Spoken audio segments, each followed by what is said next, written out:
Today I invite you to step into a question that modern neuroscience alone cannot fully contain, and that ancient spirituality refuses to reduce. What is happening in the human being between 6 months and 3 years of age? Developmental psychology will tell us about synaptic density, attachment formation, limbic regulation, and early cognitive schemas. These are accurate descriptions, but they are not the whole story. The Tibetan Book of the Dead, often misunderstood as merely a funerary text, is in fact a profound psychology of transition. It describes the Bardo, an intermediate state, a threshold condition in which consciousness has not yet stabilized into a fixed identity. If we reinterpret early childhood through this lens, we begin to see something extraordinary. The period from infancy to age 3 is not merely biological growth. It is the Bardo of identity, the moment when consciousness first puts on the mask of I. And that mask,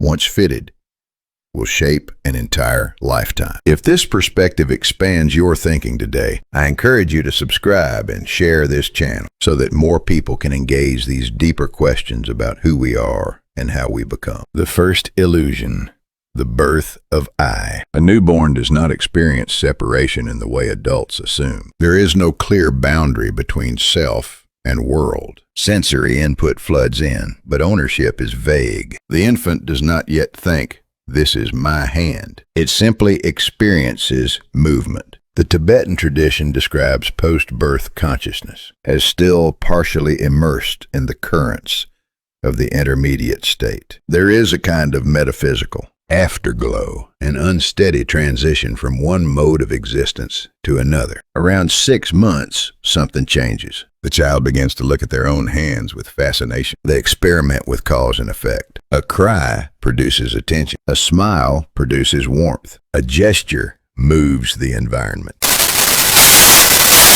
It is the first ignition of agency. In Tibetan contemplative language, we might call it the lighting of the subtle self. A dim flame flickers. I can act. The infant transitions from being a passive recipient of experience to becoming a participant in reality. Western developmental theory would describe this as the emergence of subjectivity. The Bardo perspective describes it as consciousness beginning to inhabit its mask. The difference is subtle but significant. In one model, identity is constructed. In the other, identity is adopted. And this adoption begins astonishingly early. Emotional coding, the soul learns its instrument. Between 6 months and 3 years, the brain undergoes explosive synaptic proliferation. Neural pathways associated with emotional regulation are wired at extraordinary speed. But what if we interpret this wiring not only as neurochemical process, but as alignment? In the Tibetan view, consciousness does not enter the body as a blank slate. It carries impressions,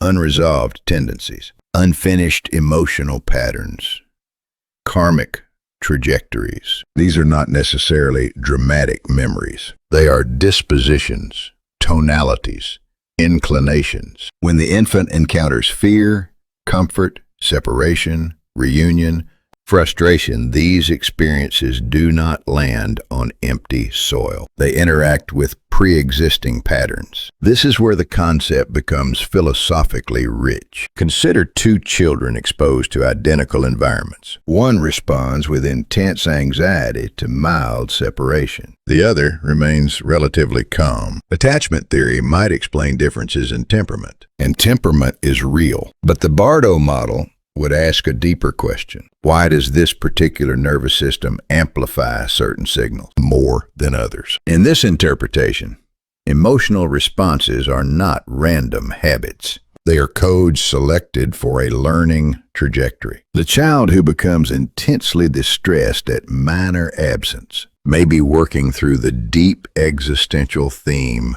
of abandonment. The child who seeks control may be navigating a prior history of chaos. The child who withdraws may be refining an ancient strategy of self-preservation. Whether one accepts literal rebirth or treats this metaphorically, the insight remains powerful. Early emotional patterns feel disproportionate because they are connected to something older than the present moment. The Tibetan Book of the Dead states that mental images at death shape the next state of becoming. If birth mirrors death, as the tradition suggests, then early emotional reactions may be echoes of unfinished narratives. Some children are hypersensitive. Some appear strangely detached. Some attempt to dominate their surroundings before they can even speak. These are not merely behavioral quirks. They are existential strategies taking form. Parents as karmic mirrors. Now we enter territory that is both uncomfortable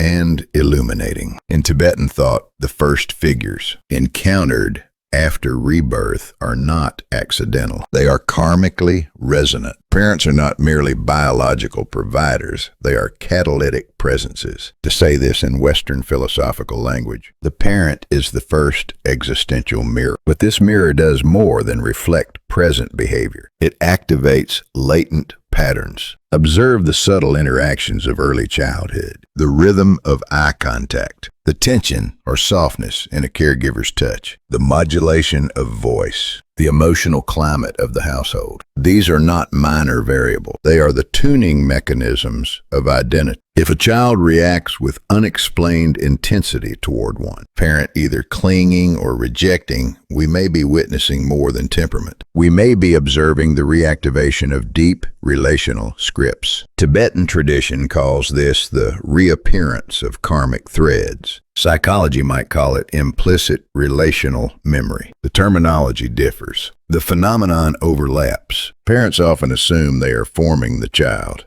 but in this view, they are also participants in a mutual reenactment. The child's soul selects, filters, and intensifies only those emotional currents aligned with its developmental task. This reframes guilt. Not every insecurity in a child originates in parental failure. Sometimes it originates in a deeper curriculum. But here is the crucial point. The reenactment offers opportunity. Repetition is not punishment. It is invitation. The same emotional knot appears again so that it can finally be untied. The formation of the trust structure. One of the most decisive developments between 6 months and 3 years is the formation of what psychologists call a basic trust schema. From the Bardo perspective, this is the soul first agreement with the material world. 3 unspoken questions are answered during this stage. Is the world fundamentally safe? Is reality predictable enough to engage? Am I permitted to express myself here? The answers to these questions do not arise from abstract reasoning. They arise from felt experience, warmth,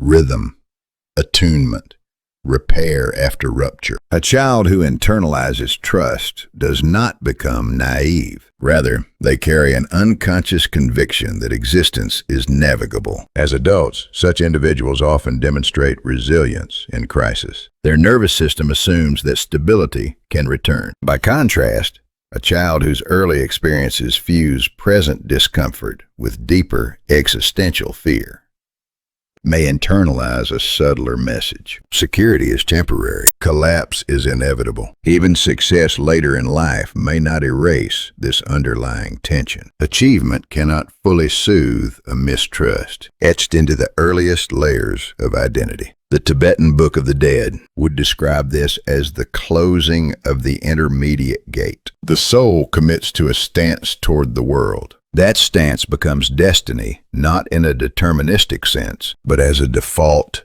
setting. The 2 streams, biology and memory. To understand this stage properly, we must hold 2 streams simultaneously. First, the biological stream. Neural networks develop according to experience. Emotional regulation improves through co-regulation. Synaptic pruning shapes efficiency. Attachment style influences stress responses. Second, the stream of existential inheritance. Deep-seated tendencies, unresolved emotional residues, and thematic patterns influence. which experiences are amplified and which are released. The early self is a synthesis of these vectors. A biologically calm infant may nevertheless display anxiety if existential memory resonates with fear. A biologically sensitive infant may display unusual serenity if their deeper disposition trends toward trust. This synthesis produces a unique identity signature. The early years are not random chaos. They are structured negotiation between embodiment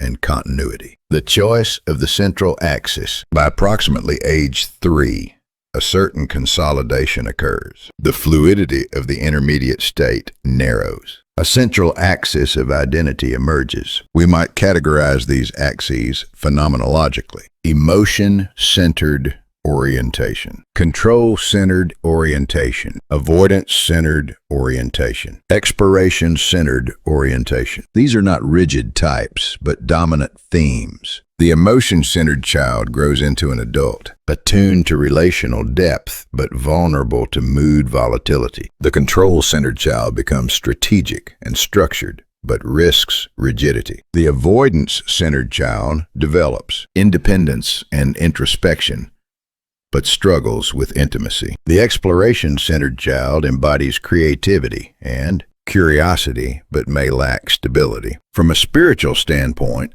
this central axis represents the soul's primary curriculum for the lifetime. It is not a defect. It is a focus. The mask and the freedom beyond it. Tibetan philosophy refers to ego identity as a mask, not to dismiss it, but to contextualize it. Between 6 months and 3 years, this mask is shaped, fitted, and reinforced. Afterward, it becomes increasingly rigid. Yet the teaching is clear. The mask is not the essence. It is the operational interface. Understanding this reframes psychological work in adulthood. Therapy is not merely symptom management. It is conscious engagement with the early mask, seeing how it was formed, why it was chosen, and where it can soften. When we interpret early childhood through this expanded lens, wounds become intelligible. A pattern of distrust is not simply pathology. It may be an unresolved negotiation between biological sensitivity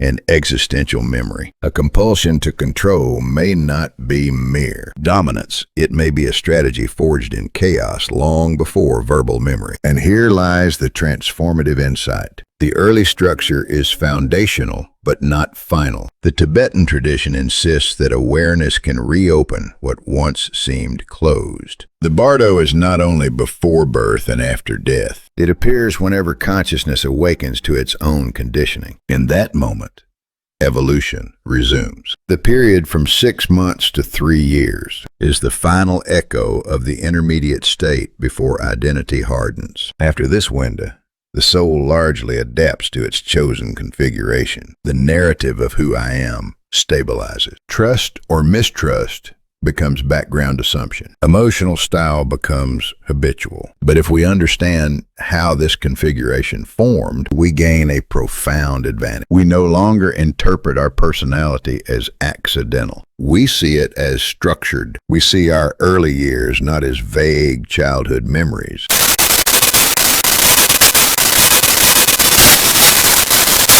And perhaps most importantly, we see that what was formed unconsciously can be examined consciously. The mask may have solidified at 3 years old, but awareness, once cultivated, allows the wearer to reshape it. If today's exploration has given you a new lens through which to understand yourself, your children, or the deeper architecture of identity, consider subscribing and sharing this channel. These conversations matter not because they are abstract, but because they reach into the earliest foundations of who we are. Ladies and gentlemen, in our previous reflection, we arrived at a provocative idea that between 6 months and 3 years of age, a child is not merely developing neurologically, but negotiating a kind of existential threshold, what Tibetan philosophy calls the Bardo of identity. Now we take the next step. If identity is not randomly assembled, but meaningfully configured, then we must ask a deeper question. Is the bond between parent and child purely biological and psychological, or could it also be intentional at the level of consciousness itself? Relational karma, the architecture of encounter. In Tibetan thought, there is a concept that may sound foreign to Western ears at first, yet resonates when examined philosophically. It is called relational karma. This does not mean fatalism. It does not mean blame. It means pattern. The idea is simple, yet radical consciousness does not enter life without direction. It carries unresolved emotional themes, not necessarily memories, but tendencies. These tendencies seek environments in which they can surface, intensify, and ultimately transform. From this perspective, the parent-child relationship is not accidental. It is catalytic. The process unfolds in 4 movements. First, consciousness carries an unfinished emotional question. Perhaps trust, abandonment, control, or self-worth. Second, it encounters or symbolically chooses caregivers whose emotional patterns will activate that question. Third, subtle parental behaviors, tone of voice, anxiety levels, warmth, unpredictability, stimulate dormant sensitivities in the child. Fourth, the child re-experiences the emotional not to suffer it again blindly, but to engage it from within a new life context. This reframes responsibility without dissolving it. Parents are not absolved of influence. Their presence matters profoundly. But the child is not a passive victim of circumstance either. The early environment becomes less a prison and more a classroom.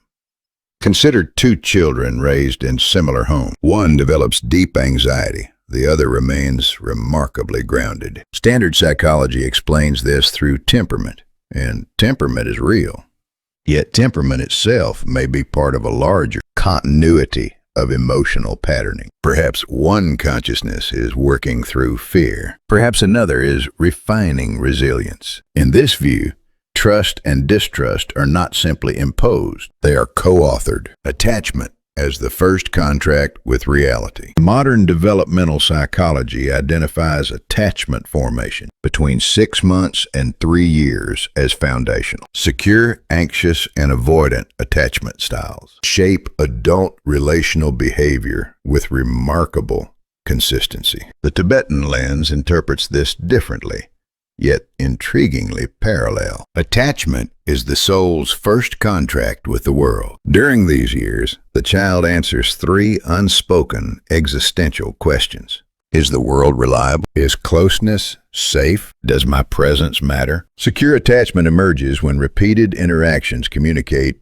you are held. You are seen. You are responded to. The nervous system internalizes stability. As adults, such individuals approach life with exploratory confidence. Failure is setback, not annihilation. Others are presumed trustworthy until proven otherwise. Anxious attachment, by contrast, forms when emotional availability is inconsistent. The child internalizes a fluctuating message. Closeness may disappear at any moment. Love becomes something to secure, monitor, and protect. In adulthood, relationships feel intense, fragile, and emotionally charged. Avoidant attachment often forms when vulnerability meets emotional distance. The child learns that intimacy is risky, that self-reliance is safer than dependence. The resulting adult appears independent, yet may quietly fear deep closeness. From the Tibetan perspective, none of these styles are moral verdicts. They are exercises. Attachment style is not destiny. It is the first curriculum. Trust and distrust, an ontological declaration. Let us go further. Trust is not merely a pleasant emotional state. It is an ontological declaration. The world will not abandon me. If I reach out, something responds. I am not alone in danger. Between 6 months and 3 years, this declaration is tested thousands of times through micro interactions. A caregiver returning when called, soothing distress, repairing rupture. Repeated affirmation builds a structural confidence that underlies courage. Distrust, however, is more than skepticism. It is an interpretive filter. It whispers, "The world closes when I lean on it. Help may not come." Vulnerability invites harm. This becomes what psychology calls early attachment disruption. Tibetan tradition might describe it as a karmic pattern of guardedness, a lens through which all later experiences are interpreted. And here lies a crucial insight. Early emotional experiences do not merely become memories. They become structure. Memories fade. Structures remain. The fixing of emotional circuits. Neuroscience confirms that the brain during this period is extraordinarily plastic. Emotional circuits, especially those involving threat detection and regulation, are strengthened through repetition. But what repeats most consistently? Not events alone, but interpretations of events. A parent's anxious tone can expand a child's fear circuitry. Emotional unavailability can dampen expressive pathways. Overprotection can amplify dependency loops. Over time, certain emotional reactions become rapid, automatic, almost reflexive. Why do adults respond to minor criticism with disproportionate shame?